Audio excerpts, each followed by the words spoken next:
हटके संवाद. प्रदूषणाचा आपल्या चेहऱ्यावर आणि केसांवर दोघांवरही खूप असा हानिकारकच प्रभाव होतो. सूर्याची जी किरणे आहेत ती तुमच्या स्किनला डॅमेज पण करतात, तुमची स्किन काळवंटे.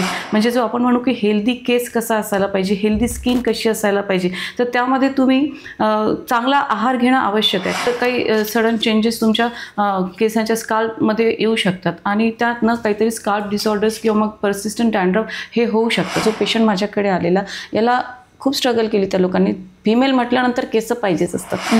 आम्ही जसं आता ब्राह्मी आहे, जटामांसी आहे, हे प्रामुख्याने यूज करतो या अशा केसेसमध्ये. तर त्यांना एकदम बेस्ट रिझल्ट मिळतो. बरं. हां, तर ह्या पेशंटला आपण 1.5 ते 2 महिन्यामध्ये एकदम बेस्ट रिझल्ट दिला की इवन आता ती छान अशी वेणी घालते आणि केस पण छान लावते. जे पण काही रिलेटिव्स माझ्या भेटायला यायचे ते एवढे कॉन्शियस झाले होते की आता केस आले पाहिजे. आता बाकीचं सगळं चांगलं झालं पण केस आलेच पाहिजे पेशंटला. तर ते एवढे खुश असतात आणि त्या पेशंटने मला भरपूर पेशंट दिलेत. नमस्कार सर्व दर्शकांचे. RRC network private limited powered by RRC broadband प्रस्तुत हटके संवादमध्ये मी तुमची होस्ट पल्लवी हार्दिक स्वागत करते. पहिल्या भागामध्ये तुमचा उत्स्फूर्त असा प्रतिसाद आम्हाला मिळाला आहे आणि आता दुसऱ्या भागामध्ये कोण असणार आहे, उत्सुकता सगळ्यांनाच लागून होती. खरे तर आरोग्य जपत असताना एका 2 मुख्य गोष्टीकडे आपण इतकं जास्त लक्ष देत नाही जितकं इतर आजारांकडे देतो. तर आज खास अशा डॉक्टर आपल्या स्टुडिओमध्ये आपण आमंत्रित केले आहे की त्याच्यावर तर चर्चा करणारच आहेत, परंतु एक हटके म्हणून त्यांनी जो आयुष्यात विचार घेतला आहे की आपल्या व्यवसायासोबतच इतरांना सुद्धा व्यवसायाच्या संधी उपलब्ध करून देणे. लघु उद्योजका म्हणून सौंदर्य प्रसाधनामध्ये त्या अकोला जिल्ह्यात प्रसिद्ध आहे. गेली 15 वर्ष झाले त्या प्रॅक्टिस करता आहेत आणि त्यांचे उपचार हे अकोला जिल्ह्याच नाही तर इतर राज्यांमध्ये पर्यंत सुद्धा पोहोचले आहेत. त्यांनी अनेक प्रोडक्ट्स स्वतःच बनवले आहेत आणि त्याचे रिझल्ट्सही भरपूर आहेत. तर आपल्या स्टुडिओमध्ये मी आमंत्रित केलं आहे डॉक्टर शोभाजी पांडव यांना. हार्दिक स्वागत करते. नमस्ते. सगळ्यात आधी तर त्या किती छान दिसत आहेत सगळ्यांना दिसतच आहे, परंतु त्याच्याच त्या खूप छान बरेच उपचार करतात. म्हणजे केस आणि त्वचा याच्यामध्ये त्या आयुर्वेदिक उपचार करीत असतात. परंतु सध्याचं जे बदलतं जीवनमान आहे, म्हणजे धावपळीचं, प्रदूषण आणि आहाराच्या चुकीच्या सवयी, तर एक डॉक्टर म्हणून त्याच्यामध्ये तुम्ही एवढे वर्ष झाले काम करतायत, तर त्याचा काय मुख्य परिणाम होतो या 2 गोष्टीवर, त्वचा आणि केसांवर? हो, एकदम योग्य तुम्ही असा प्रश्न विचारलेला आहे. प्रदूषणाचा आपल्या चेहऱ्यावर आणि केसांवर दोघांवरही खूप असा हानिकारकच प्रभाव होतो. सपोज तुम्ही बाहेर निघताय, जर तुम्ही चेहरा कवर नाही केलेला आहे तर तुम्हाला धूळ आहे, माती आहे, फोटो इफेक्ट आहे. फोटो इफेक्ट मीन्स सूर्याची जी किरणे आहेत ती तुमच्या स्किनला डॅमेज पण करतात, तुमची स्किन काळवंटे. इवन तुम्हाला ॲक्ने, पिंपल्स, आपण म्हणू पिंपल्स तुम्हाला येतात आणि त्याचे डार्क स्पॉट्स पण तुम्हाला फेस करावे लागतात. चेहरा काळवंटो, पिगमेंटेशन्स, मॅलेझमा ह्या पण परिस्थिती उद्भवतात. आणि केसांच्या बाबतीत म्हणायचं झालं तर जर तुम्ही केस कव्हर नाही करत आहे किंवा तुम्ही हेल्मेट वेअर नाही करत आहे तर त्यामुळे काय होतं ना, तुम्हाला डॅन्ड्रफपासून तर तुमचं हार्मोनल इम्बॅलन्ससुद्धा होतं. कारण सारखी डस्ट तुमच्या केसांमध्ये राहतं. तुम्ही रोज डेली वॉश करताच असं नाही आहे. तर त्यामुळे डॅन्ड्रफ आहे, ऑइली केस होतात, घाम पण त्यामध्ये राहतो. तर काही सडन चेंजेस तुमच्या केसांच्या स्काल्पमध्ये येऊ शकतात आणि त्यातनं काहीतरी स्काल्प डिसऑर्डर्स किंवा मग पर्सिस्टंट डॅन्ड्रफ हे होऊ शकतं. त्यामुळे यांचा प्रभाव आपल्या केसांवर तर होतोच आणि स्किनवर तर होतच आहे. आणि जी आपण सवय म्हणतोय की ज्या खाण्यापिण्याच्या सवयी आहेत, इतक्यात तर जंक फूड हे प्रमाण खूप जास्त वाढलं आहे. जंक फूड, कॅन्ड फूड आणि स्नॅक्स खाण्याचं, म्हणजे हेल्दी फूड तर बिलकुल खात नाही. आणि मोस्टली टीनेजर्स आहेत ते बिलकुल यामध्येच त्यांचा इंटरेस्ट जास्त वाढलेला आहे. पण त्यांना जे न्यूट्रिएंट्स असतात जे की आपल्या केसांसाठी, आपल्या स्किनसाठी पाहिजे असतात ते मिळतच नाही. आणि त्यातल्या त्यात ते पाणी तर फार कमी पितात. म्हणजे स्किन तुमची हायड्रेट असायला पाहिजे, तुमचा स्काल्प हायड्रेट असायला पाहिजे. म्हणजे जो आपण म्हणू की हेल्दी केस कसा असायला पाहिजे, हेल्दी स्किन कशी असायला पाहिजे, तर त्यामध्ये तुम्ही चांगला आहार घेणं आवश्यक आहे. आता एक नॉर्मल जसं की कॉमन जो आहार आहे केसांसाठी पण आणि स्किनसाठी पण, हे मी तुम्हाला एक सोपी वर्गीकरणामधनं सांगते. की सपोज तुम्ही लाल पदार्थ खाल्लेत जसे की बीट, अनार, खजूर, अंजीर, मनुका, स्ट्रॉबेरी, टोमॅटो, ॲपल, हे तुमच्या स्किनसाठी आणि हेअरसाठी एकदम बेस्ट फूड आहे. सगळेच पदार्थ. येस, म्हणजे ह्याच्या मागे एक कारण असं की त्यामधनं तुम्हाला आयर्न मिळणार, फॉलिक ॲसिड मिळणार, B12 मिळणार. ओके, म्हणजे तुम्ही हे सगळं कव्हर केलं लाल पदार्थ खाऊन फक्त. आणि त्या व्यतिरिक्त तुम्ही जर पांढरे पदार्थ खाल्लेत जसं की तुम्ही दूध, दही, तूप, ताक, अंडी, केळी, बदाम, काजू, ऑल टाईप्स ऑफ नट्स तुम्ही घेतलेत तर हे काय प्रोव्हाइड करणार, तुम्हाला प्रोटीन्स मिळतील, कॅल्शियम मिळणार आणि व्हिटॅमिन डी सुद्धा मिळणार. आणि आपल्या केसांचा बेस हा केरॅटिनचा असतो, तर हे केरॅटिन असं वेगळं काही मिळत नाही, पण ते जे आहार तुम्ही घेता की ज्यामध्ये प्रोटीनिशियस फूड जर तुम्ही घेतलं तर तुमचे केस पण एकदम स्ट्रॉंग राहणार. म्हणजे तुम्ही हा डाएट सपोज फॉलो केला तर तुम्हाला हा बेनिफिशियलच राहणार. यामध्ये तुम्ही लायकोपेन रिच फूड पण खा. मीन्स लायकोपेन मीन्स एक अँटीऑक्सिडंट आपण म्हणूया, पण ते कशात असतं, संत्रा, मोसंबी, स्ट्रॉबेरी आणि टोमॅटो. बस हे तुम्ही वर्गीकरण लक्षात ठेवा. तुमचे केस चमकतील, तुमचा चेहरा ग्लो करणार, केस एकदम दाट होतील, ओढले तरी तुटणार नाही. अरे बापरे. हो, बऱ्याच लोकांना समस्या असतात आणि हल्ली या सगळ्या धावपळीच्या जगामुळे त्यांनी जे सांगितलंय की बेसिक गोष्टी ज्या घरात इझिली अवेलेबल आहे, इझिली अवेलेबल, आणि त्यांनी वर्गीकरण फार सुंदर केलंय की लाल पदार्थ खा, पांढरे पदार्थ खा, आणि जास्तीत जास्त त्याचं सातत्यही ठेवणं तितकंच गरजेचं आहे. सातत्य म्हणजे आज खाल्लं, या आठवड्यामध्ये 2 दिवस खाणार, मग खाणारच नाही, असं नाही चालणार. म्हणजे तुम्ही मेडिसिन प्रॉपर घेता की डेली तुम्ही मेडिसिन्स घेणार पण तुम्ही आहार रोज नाही खाणार, तर मग हे एकदम रॉंग आहे. तुम्ही मेडिसिनपेक्षा तुम्ही आहारावर जास्त लक्ष ठेवा. बरं. हां, आणि हायजीन, पर्सनल हायजीन जे आपण म्हणतो, प्रदूषण आणि सगळं असलं तरी तुमची जर हायजीन व्यवस्थित असेल तर हे तुम्हाला काहीच अफेक्ट करणार नाही. तर आताच तुम्ही पदार्थांविषयी सांगितलंय बोलता बोलता की लाल पदार्थ खा, पांढरे पदार्थ खा, आणि त्याच्यामध्ये सातत्य असणं गरजेचं आहे. परंतु याला जोडून मला एक प्रश्न विचारावा असं वाटतं की याच्यामध्ये बरेच टीनेजर्स आपल्याला बघत असतील, आणि आवर्जून महिलांचा एक विषय असतो की त्वचा जी आहे ती काळवंड होऊ नये जास्त, तर मग सनस्क्रीनचं फॅड आहे, म्हणजे सनस्क्रीन लावूनच घराबाहेर पडावं. हो, हे उचित आहे का, किंवा याबद्दल काय सांगा? हां, सनस्क्रीन लावून बाहेर पडणे हे एकदम आवश्यक आहे. आणि आपलं अकोल्यातलं ऊन तर म्हणजे तुम्हाला माहितीच आहे, त्यामुळे म्हणजे त्यासाठी तुम्ही सनस्क्रीन लावणे आवश्यक आहे. पण असं मी पेशंट बघितलेत की ते काय करतात, त्यांना प्रॉपर डायरेक्शन माहितीच नाही की सनस्क्रीन लावून किती वेळ ठेवायचं. ते सकाळी लावतात, बाहेर निघतात, दिवसभर ते सनस्क्रीन तसंच त्यांच्या चेहऱ्यावर राहतं आणि ते संध्याकाळी वगैरे धुतात किंवा रात्रीला धुतात. तर एकदम इम्प्रॉपर डायरेक्शन आहे. तुम्ही कोणत्याही प्रकारचं कितीही SPF वापरा, तुम्ही सनस्क्रीन 3 ते 4 तासाच्या वरती चेहऱ्यावर ठेवायला नको. ते तुम्हाला ॲडव्हर्स इफेक्ट द्यायला चालू करतं. बरेचसे असे पेशंट आहेत की आम्ही तर सनस्क्रीन वापरतो, सगळं वापरतो, तरी आमचा चेहरा काळवंटो, आम्हाला पिंपल्स येत आहेत. तर मग याचं कारण काय आहे? आम्ही तेवढे प्रिकॉशन्स घेतो कारण तुम्ही ते योग्य तऱ्हेने वापरत नाही आहे. तुम्ही 3 तासाच्या वरती सनस्क्रीन लोशन तुमच्या चेहऱ्यावर वापरू नका.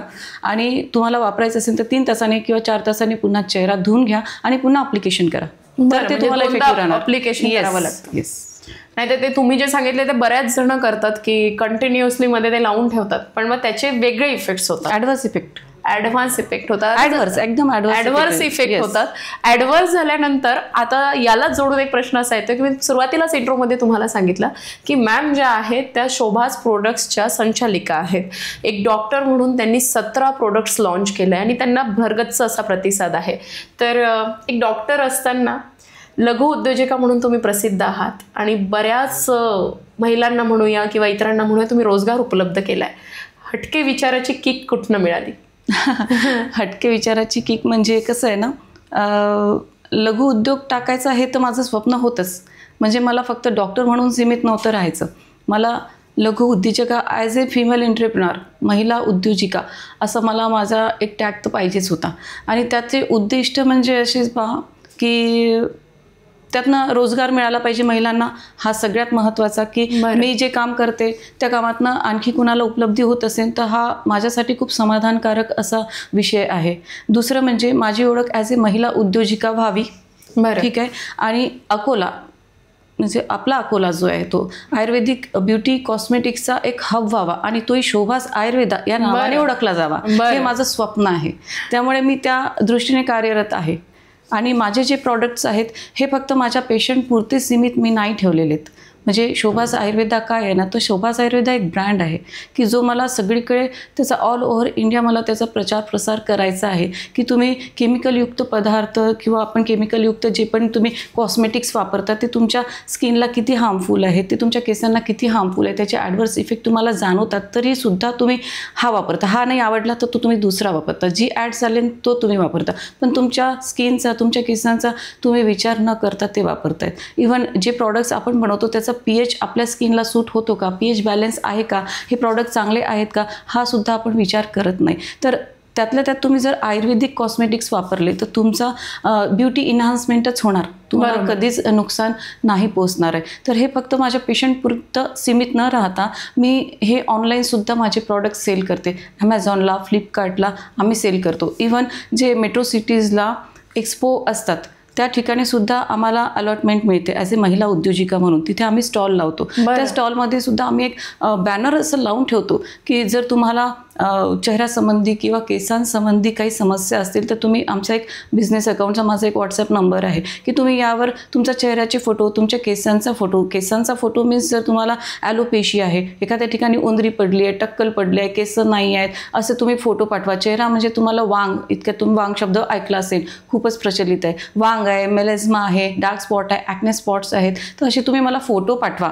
ठीक आहे, तर फोटो पाठवा आणि त्यानुसार तुम्हाला एक्स्ट्रा ॲप्लिकेशन्स मी सजेस्ट करेन. पण मग ऑनलाईन कन्सल्टिंग करते अशा पेशंटची, कारण हिस्ट्री समजणं खूप महत्त्वाचं आहे. कारण काय आहे ते समजणं, कारण त्याशिवाय माझं डायग्नोसिस पूर्ण होणार नाही आणि मी प्रॉपर ट्रीटमेंट करणार नाही.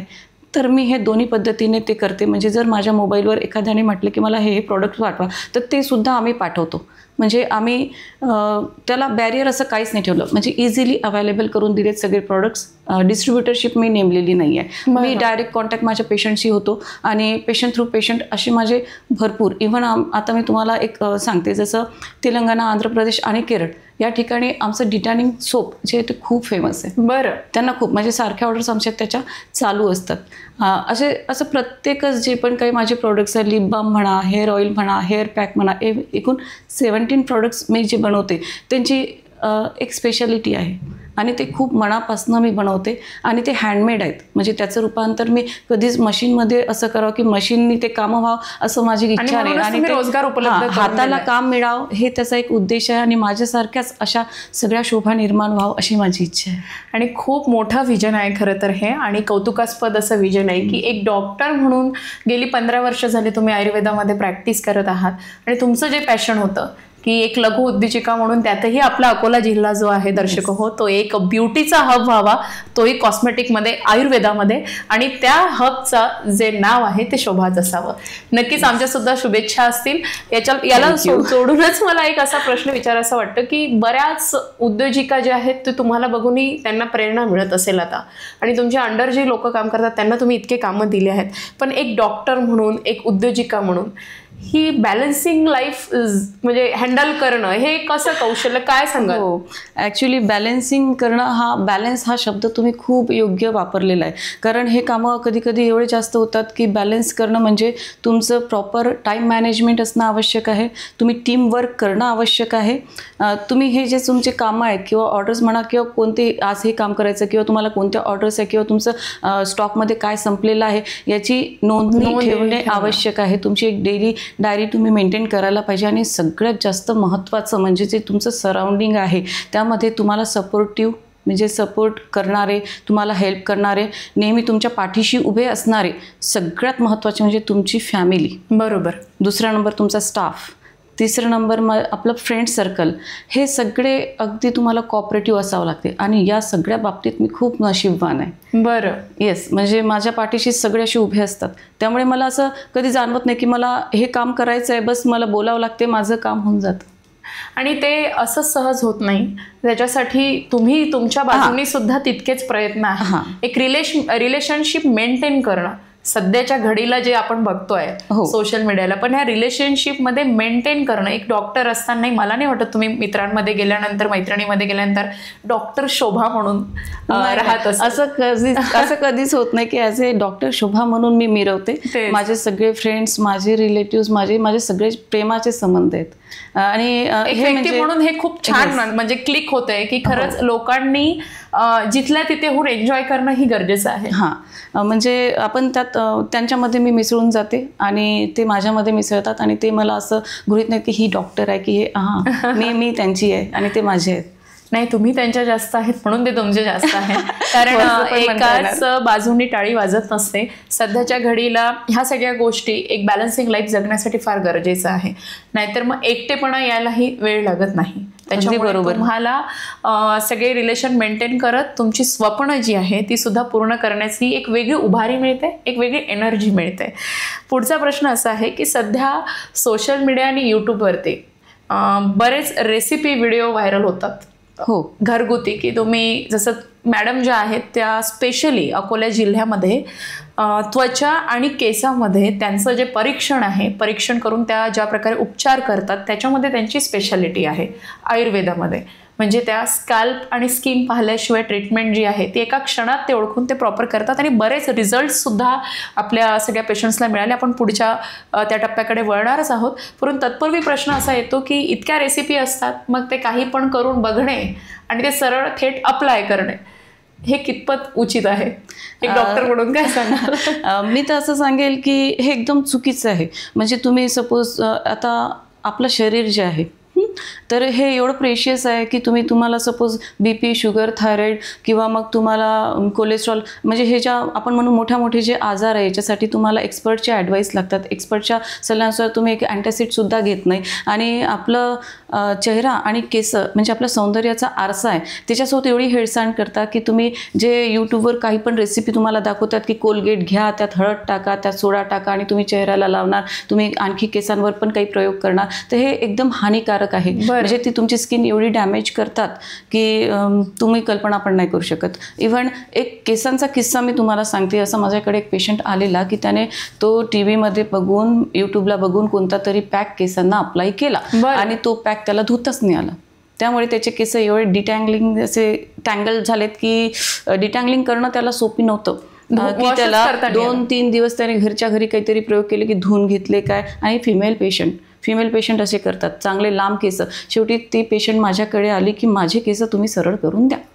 तर मग आता त्या अगोदर तिने सगळीकडे प्रयत्न केलेले असावे पण ते नाही झालेत. बरोबर. तर शेवटी तिचा स्काल्प, म्हणजे माझ्याकडे आलेला जो पेशंट असतो ना त्याचा स्काल्प ॲनालिसिस शिवाय मी पुढे जात नाही. तर हे त्या पेशंटचं नशीब की तिने स्काल्प वाचवला, फक्त केस तिने टँगल करून टाकले. तर तिला एकच सल्ला दिला की तिला मी माझं हेअर पॅक अप्लाय करायला दिलं आणि बाकीचे केस सगळे कापायला सांगितलेत. सरळ कापायला? येस. कारण ते काहीच त्यात अर्थच नव्हता. एकदम असे जे गोंनी जे चिटकून जातात ना असे ते चिटकलेले होते. मग काय झालं, डॅमेज झाला ना. बाकीचे केस स्काल्प रिज्युनेशन प्रॉपर्टीज माझ्या ऑइलमध्ये आणि पॅकमध्ये आहेत, ते तर मी तिचं ओके करून दिला, तिचा स्काल्प हेल्दी करून दिला. पण बाकीचे केस लांब व्हायला तर वेळ लागतील ना. बरोबर. काही ना काही वेळ लागला. पण तुम्ही ते जे होतं ते पण खराब केलं. म्हणजे तुम्ही असं नाही करायला पाहिजे. आणि एक चेहऱ्याचा किस्सा सांगते. हे जे मी तुम्हाला सोडा आणि हे पेशंट मला सांगतात की आम्ही काय काय केलं. मला त्यांना विचारावं लागते. त्यांचा मी मॅग्निफाईंग ग्लासनीच बघते, त्याच्यात मला समजून जातं हे काय खातात नाही खातात, यांनी काय लावलं काय केलं हे सगळं मला समजतं. तर मी त्यांना सरळ विचारते की काय लावलं हे सगळ्यात पहिले सांगा की मला माझ्यापासून लपून काही फायदा नाही, कारण मला समजलं की तुम्ही काय केलेलं. तर ते मला सरळ सांगतात की हे असं आमच्याकडनं झालं आहे, पण आता काहीतरी तुम्ही करून द्या. तर त्यांना अक्षरशः ती स्किन त्यांची लाल झालेली असते, तिथे काळे डाग पण पडलेले असतात, ती सेन्सिटिव्ह झालेली असते, त्यांना तिथे आग पण होत असते, कारण हात पण त्यांना सहन होत नाही. एवढं ती खराब करून येतात. तर ती आपण ट्रीट करतो, आपण सुदिंग क्रीम वगैरे देतो, किंवा मला जसं वाटलं की याला आता एवढ्या दिवसांसाठी आपण इंटरनल मेडिसिनसुद्धा द्यायला पाहिजे, कारण एवढं हार्मफुल झालेलं आहे. तर हे रिज्युनेट होण्यासाठी त्यांना पॅक अप्लिकेशन्स पण देते मी चेहऱ्यासाठी, आणि सुदिंग क्रीमसुद्धा प्रोव्हाइड करते. तर ते होतात ट्रीट. पण मग शेवटी काय झालं, तुम्हाला ट्रीटमेंटवर यावं लागलं ना, तर तुम्ही ही परिस्थितीच नाही आणायला पाहिजे. तज्ञांचा सल्ला घेणं, एक्सपर्टच्या ॲडवाईस शिवाय केसांना आणि चेहऱ्याला हातच नाही लावायचं. म्हणजे जर तुम्हाला गोष्टी आहेत, हो सगळ्यात डेलिकेट आणि प्रेशियस आहेत त्या. तुमचा पूर्ण कॉन्फिडन्स तुमच्या केसांवर आणि स्किनवर डिपेंड करते. आणि तुम्ही एवढे कसे खेळता तुमच्या केसांशी, तुमच्या चेहऱ्याशी, तेव्हा थोडासा आपला मोह आवरायला पाहिजे. नाही, आणि एकदम वास्तव सांगितलंय त्यांनी. आणि म्हणूनच आपण हा प्रश्न घेतलाय की हल्ली थोडंसं जरी एक 30 सेकंदाचा रील आल्यानंतर लगेच अप्लाइंग होतं, आणि दर्शक हो त्याचे किती गंभीर परिणाम होऊ शकतात हे त्यांनी स्वतः 2 उदाहरणं पेशंट्सचे दिले आहेत. अशीच चर्चा हटके संवादमध्ये सुरू असणार आहे, परंतु तत्पूर्वी घेऊया एक छोटीशी विश्रांती. पेट्रोलचे वाढले दर, गॅस सिलेंडरच्या वाढल्या किमती, जीवनावश्यक वस्तू असो की कपडे यांचे देखील वाढले दाम. अकोल्यात पहिल्यांदाच इतर टेलिकॉम कंपन्यांपेक्षा स्वस्तात internet broadband connection RRC network private limited द्वारे स्वस्तात इंटरनेट कनेक्शनच्या संधीचा फायदा घ्या आणि बचत करा. निम्म्या पैशात मिळवा internet broadband connection. RRC network private limited. विश्रांतीनंतर पुन्हा एकदा हार्दिक स्वागत करते हटके संवादमध्ये. डॉक्टर शोभाजी यांच्याशी आपली चर्चा सुरू आहे. आता पुढचा प्रश्न मला असा विचारावासा वाटतो की शोभाज आयुर्वेदाचे जे प्रोडक्ट्स आहेत ते तुम्ही बनवतात, तुमच्या अंडर एवढी मोठी टीम आहे, कधी काही ब्रेकडाऊन्स आल्यात, कधी काही अडचणी आल्या आहेत, त्याविषयी काय सांगाल? बघा, ब्रेकडाऊन्स म्हणजे अशी विशिष्ट नाहीत, पण सपोज तुम्हाला एखादी ऑर्डर मला आलेली आहे आणि ती अशी अचानक, म्हणजे आता ऑर्डर अशाच येत असतात आणि एक मोठी ऑर्डर मिळाली पण तेवढी अवेलेबिलिटी सध्या माझ्याकडे नाही, म्हणजे नाही तेवढे प्रॉडक्ट्स मेकिंग झालेलं माझं, किंवा माझ्याकडे कंटेनर्स नाही आहे, किंवा माझ्याकडे रॉ मटेरियल नाही आहे. तर अशा वेळी मग ते उभं करणं खूप म्हणजे एक जबाबदारीचं काम होऊन जातं, कारण त्यांना माझ्याकडनं अपेक्षा आहे की मॅडम हे करूनच देणार आहेत. तर अशा वेळी माझा स्टाफ ओव्हरटाईम करणार. मी म्हटलं हे काम झालं पाहिजे तर काम झालं पाहिजे, मी पण त्यासाठी तेवढीच 100% देणार, कारण समोरच्याने जो आपल्यावर विश्वास ठेवला तो तुम्ही तुमचा टाईम पाळा, तुमचा शब्द पाळा. तर हे मी नेहमी सातत्याने केलं आहे. म्हणजे मला जरी कधी अडचणी आल्या तर त्यावर मात मला करता आली प्रत्येकच वेळेस. म्हणजे मला मदत करणाऱ्यांचे हात हे असे आणि माझ्या मागे पाठीशी खंबीर असे उभे राहणारे असे बिलकुल असतातच. म्हणजे त्या बाबतीत तुम्हाला मी म्हणते की हे माझे कामं सहज होतात, की मी असं म्हटलं की मला ही प्रॉब्लेम येते तर ती सॉल्व्ह करणारे बरेच जण आहेत. म्हणजे हां चला काही होत नाही, तू करून घे, किंवा मग हे होऊनच जाते, डोंट वरी, असं म्हणणारे पण आहेत. नाही, आणि सगळ्यात महत्त्वाचं दर्शक हो, यांच्या कम्युनिकेशनमधून एक हटके विचार हा आला आहे की तुम्ही क्षेत्रात कुठलेही असा, तुम्हाला तुमच्या शब्दाशी आणि वेळेशी बांधून असणं गरजेचं आहे. तुम्ही त्याच्याशी पक्के असाल.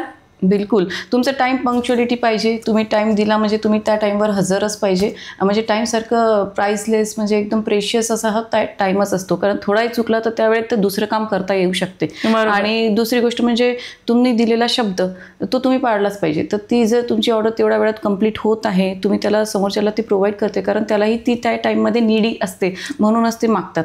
तर तुम्ही ह्या दोन्हीही गोष्टींकडे प्रामुख्याने लक्ष ठेवायला पाहिजे. आणि ह्या जर दोन्ही गोष्टी तुम्ही पाळल्या तर क्षेत्र कुठलंही असो तिथे विजय मात्र तुमचाच होणार. आणि त्या विजयासाठी शुभेच्छा देणारे सुद्धा तुमच्या पाठीमागे, जसे मॅमच्या पाठीमागे आहे तसे भरभक्कम असा खंबीर पाठिंबा तुम्हाला मिळणार आहे. पुढचा प्रश्न असा येतोय की गेली 14 वर्ष झाले तुम्ही या क्षेत्रामध्ये काम करत आहात. हेअर आणि स्किन हे सगळ्यात आपल्या शरीराचे नाजूक भाग आहेत, आणि याच्यामध्ये असा, या जर्नीमध्ये असा एखादा पेशंटचा किस्सा की तो आजही तुमच्यासाठी लक्षवेधी ठरला आहे?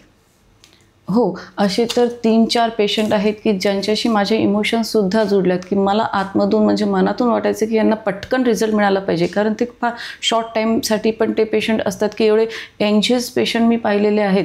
आणि तुम्हाला एक गोष्ट सांगते, आयुर्वेदाकडे जेव्हा पेशंट येतो हा सगळीकडे फिरून आलेला असतो, त्यांच्या मनात हा ग्रह असतो की आयुर्वेद म्हणजे स्लो रिझल्ट देणार, त्याच्यामुळे ते सगळीकडे ट्राय करून मग आपल्याकडे येतात. आणि नेहमी येणारा जो पेशंट असतो तो असा जो क्रिटिकल जो पेशंट असतो, जसं ज्याबद्दल आपण बोलणार आहे, हे कोणीतरी पाठवलेलाच असतो. आणि ते पहिले मला विचारतात की मॅडम तुम्ही हा पेशंट करू शकणार का?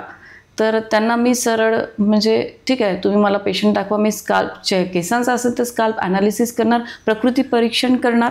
आयुर्वेदामध्ये आम्ही वात पित्त कफाचे प्रकृती परीक्षण आम्ही करत असतो, त्यानुसार त्याच्या पुढे मी जातच नाही. म्हणजे मला पेशंट पाहावा लागतो, पेशंटचं स्काल्प ॲनालिसिस करते, प्रकृती परीक्षण करते, तसंच चेहऱ्याच्या संबंधी पण मी असंच करते, स्किन ॲनालिसिस करते, प्रकृती परीक्षण करते, बाकी जे पण माझा क्रायटेरिया तो फॉलो करते. आणि त्यानुसारच पेशंटला मी सांगते की हां बा तुम्हाला केस येऊ शकतात, किंवा आपण ट्रीटमेंट करूया, किंवा तुमचा चेहरा मी एकदम ओके करू शकते, आणि मी टाईम पिरियडसुद्धा त्यांना सांगते. असंच एक जो पेशंट आहे त्याबद्दल आपण डिस्कस करू. फिमेल पेशंट आहे, यंग ॲज 26 इयर्स ओल्ड असेल ती, आता चांगली झाली आहे. त्यावेळी असं होतं ना, ती थोडी डिप्रेशनमध्ये होती. तिचा मी कुठेच फोटोसुद्धा डिस्प्ले केलेले नाहीत, आणि त्या पेशंटची इन्फॉर्मेशनसुद्धा मी दिलेली नाही आहे. फक्त आमचे CME वगैरेमध्ये मी शेअरिंग केलं आहे, जे डॉक्टर लोकांचं CME असतं त्यामध्ये मी तो एक केस स्टडी म्हणून होतं त्यामध्ये मी शेअरिंग केलेलं. तर त्यामध्ये असं बघा की एक ट्रिप्टोटिलोमॅनिया मीन्स एक प्रकारची विकृती, त्या विकृतीमध्ये पेशंट जो असतो ना तो थोडा डिस्टर्ब असतो, डिप्रेशनमध्ये असतो किंवा तो त्याच्यामध्येच गुंतलेला असतो की त्याला एवढंही होश नसतो की आपण स्वतःच आपले केस उपटतोय, फेकतोय, तोडतोय. म्हणजे शाफ्टपासनं पण तो ब्रेकडाऊन करतो तो हेअर, इव्हन तो मुळासकट तो उपटतो, त्याला पेन होत नाही, काही नाही, तो त्याच्या धुंदीत असतो. म्हणजे तो मानसिक आजार आहे, मानसिक मॅनिया, विकृती आहे, एका प्रकारची ती विकृतीच आहे. हा, विकृतीच म्हणता येईल आपल्याला त्याला. तर त्याला त्याच्या मेडिसिन्स चालूच होत्या. पण मग घरचे लोक डिस्टर्ब की असं करून करून, आणि तो जो पुलिंगचा जो फोर्स होता तो एवढा फोर्सफुली असतो की तेथून इव्हन रक्त निघतं, ते सुजतं, ते सुजून जातं, त्यामध्ये इन्फेक्शन होते. कारण त्याच्या ज्या बॉडी आपण म्हणू ॲक्टिव्हिटीज तेवढ्या स्ट्रॉंग असतात आणि तो त्याच्यामध्येच असतो. त्याच्यामुळे तिथे त्यावेळी सपोज आता प्लक आउट केलं, ते स्वेलिंग झाली, हे झालं, तर मग याला कसं ट्रीट करायचं? मग काय होतं, हेअर लॉस होतो, तेवढा बाल्ड एरिया दिसतो, तिथे केसच येत नाहीत, आले तरी बेबी म्हणजे येतच नाही. म्हणजे खूप प्रयत्न करून सुद्धा. आता हा जो पेशंट माझ्याकडे आलेला, याला खूप स्ट्रगल केली त्या लोकांनी. फिमेल म्हटल्यानंतर केस पाहिजेच असतात. ती ओके झाली होती जोपर्यंत मेंटली जशी आहे ओके झालेली, म्हणजे ज्यावेळी माझ्याकडे आलेली तिची प्रकृती स्टेबल होती. पण तिचा मेन प्रॉब्लेम होता की आता हे असं झालं तर याला सारखा स्कार बांधून राहावा लागतो. बरं, ठीक आहे. तर म्हणजे एक सोशल स्टिग्मा, मी बाहेर जात नाही, मी कोणाशी बोलत नाही, मी घरातच बसते, असा जो प्रकार आहे. तर त्या पेशंटला आपण हेअर ऑइल, हेअर सिरम आणि हेअर पॅक अप्लिकेशन केलं आणि मर्म चिकित्सा मी करत असते. पेशंटच्या स्काल्पला आपण मर्म चिकित्सा करतो.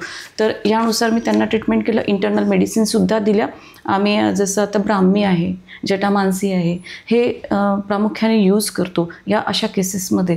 तर त्यांना एकदम बेस्ट रिझल्ट मिळतो.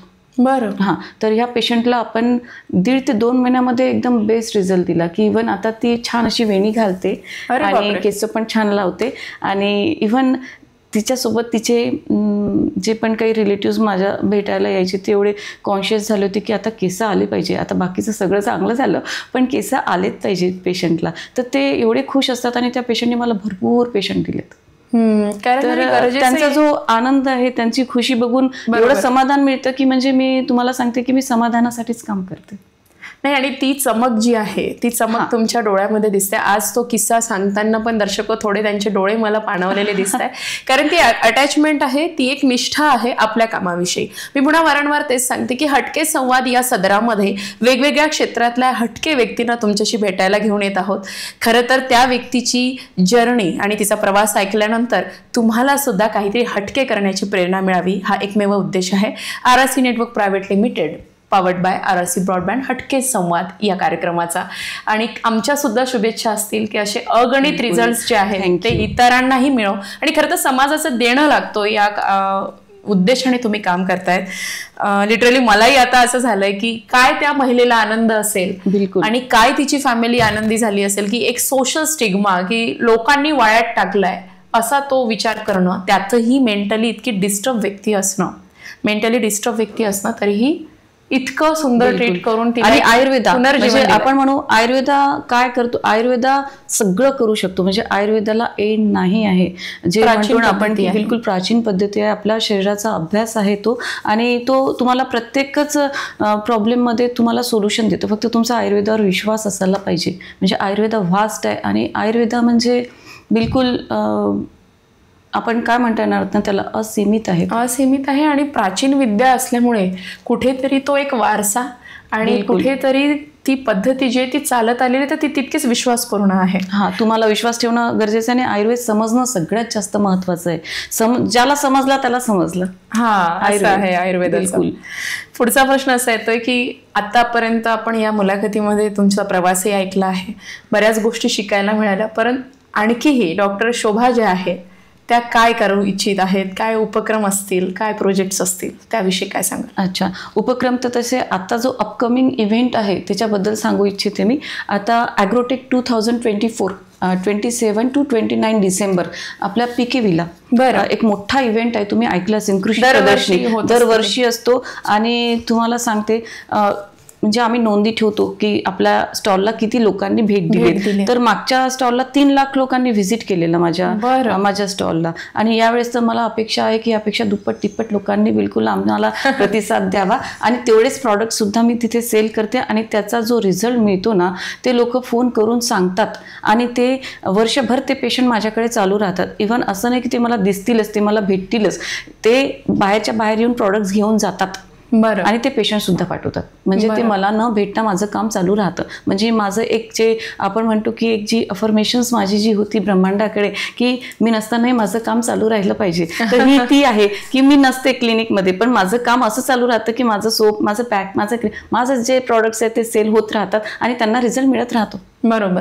रिझल्ट मिळतो म्हणूनच ते पुन्हा पुन्हा पुन्हा पुन्हा येत राहतात. आणि ते दुसऱ्या पेशंटला सांगतात की तुम्ही जा, भेटणंच आवश्यक नाही जर असेल तर पहिले अप्लिकेशन्स करून बघा, जर मेजर प्रॉब्लेम असेल तर मॅडमला भेटा. म्हणजे मी जे पेशंटला न भेटताही ते माझं काम चालू आहे. आणि तुम्ही ब्रह्मांडाचा आता इथे उल्लेख केलाय की ब्रह्मांडाला सांगून दिलं होतं की डॉक्टर शोभा जी आहे ती जरी नसेल तरी तिचे शोभा आयुर्वेदाचे प्रोडक्ट जे आहेत ते चिरतरुण राहतील आणि ते नेहमीच लोकांच्या उपयोगी पडतील.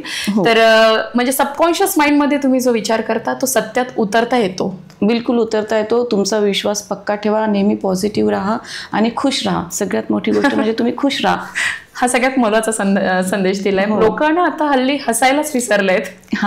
जेवढे तुम्ही खुश राहणार तुमच्या बॉडीमध्ये हॅपी हार्मोन्स सिक्रेट होतात. बरं. तुम्ही जेवढे एक्सरसाइज करणार, तुम्ही फेशियल योगा, आता मी चेहऱ्यासंबंधी बोलते म्हणून सांगते की अदर ऍक्टिव्हिटीज तुम्ही मॉर्निंग वॉक करा, तुम्ही एक्सरसाइज करा, ठीक आहे. त्या व्यतिरिक्त तुम्ही फेशियल योगा करा. फेशियल योगा तुम्हाला जो ग्लो देणार, as an anti ageing effect देणार, त्याचे 6 to 7 स्टेप्स आहेत. तुम्ही यूट्यूबला बघू शकता. एक्सपर्ट्सची व्हिडिओ तुम्ही बघा, लोकल व्हिडिओ नाही पाहिजेत, एक्सपर्ट्सची व्हिडिओ बघायचे. त्यामध्ये 6 to 7 स्टेप्स बिलकुल आहेत आणि तुम्ही त्याची रिपिटेशन्स करा डेली. आणि असं काही नाही की तुम्ही उपाशी पोटीच पाहिजे की तुम्ही रिकामे तुमचं काम चालू असताना सुद्धा तुम्ही फेशियल योगा करू शकता. आणि त्याची एवढी अमेझिंग त्यामध्ये पॉवर आहे की तुम्हाला स्किन टाईट पासनं तुमचा स्किन ग्लो करेपासनं आणि अँटी एजिंग इफेक्ट तुम्हाला ते देतं. त्यामुळे तुम्हाला बघा हॅपी हार्मोन्स पण सिक्रेट होतात. तुम्ही यंग पण दिसता, तुमची बॉडी पण शेपमध्ये राहतं. म्हणजे आजकाल तर सगळ्या बायकांनी हे सगळं करायला पाहिजे. म्हणजे सगळं फक्त आपण एक्स्ट्रा अप्लिकेशन्सवर डिपेंड न राहता, नुसतं इंटरनल मेडिसिन्सवर डिपेंड न राहता तुम्ही चांगला आहार घ्या, तुमचं जे डाएट प्रॉपर ठेवा, तुम्ही एक्सरसाइज करा, स्वतःला महत्त्व द्या, खुश राहा. म्हणजे तुम्ही किती पॉझिटिव्ह आहे हे त्यावरनं समजतं आपल्याला. आणि किती बेसिक आणि अगदी साध्या गोष्टी, म्हणजे साध्या गोष्टी डेली लाईफमध्ये खरं तर मला असं वाटतं या गोष्टीकडे जास्त दुर्लक्ष होतं. दैनंदिन जीवनात आपण म्हणजे आता आपण मी म्हणा, तुम्ही म्हणा किंवा घरगुती कामं करणाऱ्या बाकी सगळ्या आपल्या स्त्रिया ज्या आहेत स्वतःच्या शरीराकडे बिलकुल लक्षच नाही देत.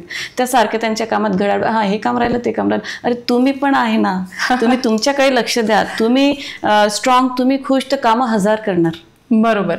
तुम्ही खुश राहा म्हणजे तुमचं सगळं विश्व चांगलं राहतं. तुम्ही खुश राहा. खुश राहणं हे सगळ्यात महत्त्वाचं आहे. आणखी विचार आपल्याला असा आलाय की खुश राहा, मस्त राहा, स्वस्थ राहा आणि गोळ्यांवर डिपेंड राहू नका. तुमचा आहार आणि तुमचा आरोग्य जपायचं असेल तर त्याच्यामध्ये आहार आणि तुमच्या एक्झरसाइज आणि त्यांनी जे फेशियल योगाचा सध्या एक मुद्दा मांडलाय, मला वाटतं हल्ली सेलिब्रिटीज पण फेशियल योगाकडे बिलकुल. तुम्ही एक ऍक्ट्रेसचं नाव सांग, मोनी रॉयचं तुम्ही बघितलं, योगा से होगा, ठीक आहे. तर हे लोक सुद्धा योगा करतात. म्हणजे फक्त हे काही ट्रीटमेंट आपण म्हणतो की सर्जरी हे ते ठीक आहे, पण ते एका लिमिटपर्यंत. पण तुम्हाला जर खरंच ग्लो पाहिजे असेल तर तुम्ही निदान 7 दिवसच फेशियल योगा करून पहा. मी तुम्हाला सजेस्ट करते तुम्ही 7 दिवस योगा करून बघा, फेशियल योगा करून पहा आणि त्याची रिपिटेशन्स करा सातत्य. येस. आणि तुम्ही अप्लिकेशन्स जे म्हणून एक्स्ट्रा अप्लिकेशन आयुर्वेदाचे यूज करून बघा, तुम्हाला फरक समजेल की तुमच्या चेहऱ्यामध्ये काय होतंय. रिज्युनेशन प्रॉपर्टीज आहेत त्यामध्ये बिलकुल आहेत आणि तुम्हाला हे वापरल्यानंतर विश्वास बिलकुल बसणार.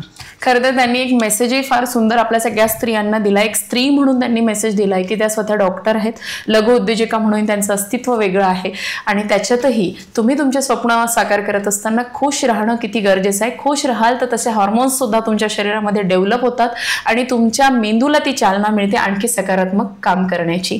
सोबतच शोभाज आयुर्वेदाचे प्रोडक्ट्स तुम्हाला जरी हवे असतील तर खाली दिलेल्या संपर्कावरती तुम्ही संपर्क साधू शकता. आणि समाजाचं देणं लागतो या हिशोबाने, जसं आपण सेंद्रिय खत ऐकलेलं आहे की सेंद्रिय खतातल्या ज्या भाज्या असतात त्या खाणं आत्ता या काळात, म्हणजे जे फवारणीचं आहे किंवा केमिकल युक्त आहे या काळात किती गरजेचं आहे, तसंच तुमच्या शरीरावरती जे तुम्ही प्रोडक्ट्स अप्लाय करता त्याच्यामध्ये सुद्धा आयुर्वेदिक प्रोडक्ट्स जर तुम्ही वापरलेत तर त्याच्यामध्ये लाईफ एक चांगलं राहतं आणि रिज्युनेशन जी प्रक्रिया आहे ती झपाट्याने व्हायला लागते.